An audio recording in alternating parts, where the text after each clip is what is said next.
So here I am in the Avon Theatre, but it's probably a perspective you haven't seen before, because right now you're the actor, you're on stage looking out at 1,100 beautiful seats. The sound quality in this theatre is fantastic. We're actually standing above the orchestra pit, and now I'm just going to turn you around and let you actually see the set for Cabaret. In your discussions with Amanda, what led you to this idea? Well, in one of our first meetings, actually, I took Amanda over to the Cooper-Bessemer site in town here, which is an old, basically an industrial site that is in a bad state of decay. And immediately she fell in love with the whole idea of trying to create a world that had already been through a war, in a way.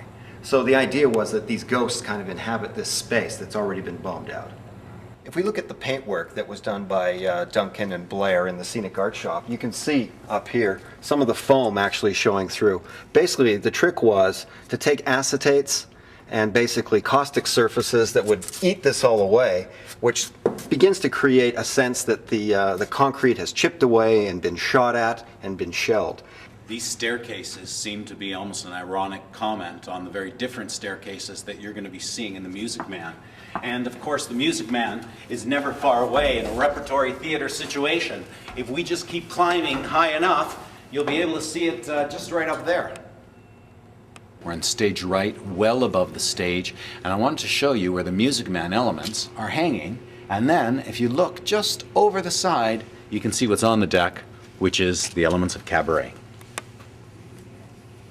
Playing two performances in rep in a theater like this takes quite a bit of coordination, and many of the elements of Cabaret stay on the ground, and many of the elements of Music Man will fly away and be in the air.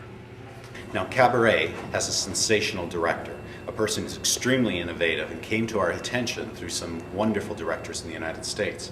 And it's got a cast which you'll recognize and love. Bruce Dow, for instance, is the MC, and he's phenomenal. Trish Lindstrom, who was a young woman who joined us when she was still, I think, in high school in the late 90s, is coming back, and she was recently voted by the Toronto Star as one of the 10 up-and-comers that you should watch. Of course, we have other favorites like Nora McClellan and the company too. All around, it's a great group of people. We're backstage now at the Avon, and we're looking at those same houses we saw in the scene shop, but now you can see they're a little bit more complete, and they look a little bit like downtown Stratford. Marty, I understand you have a project to actually electrify, or rather bring illumination to these windows. Yeah, we have radio-controlled dimmers that will be inside these things with major batteries. So each window will have a light that'll be controlled, and there are two circuits inside, so you'll have some lights on, some lights off, and it all depends on the lighting designer what he wants. But it's going to be brilliant.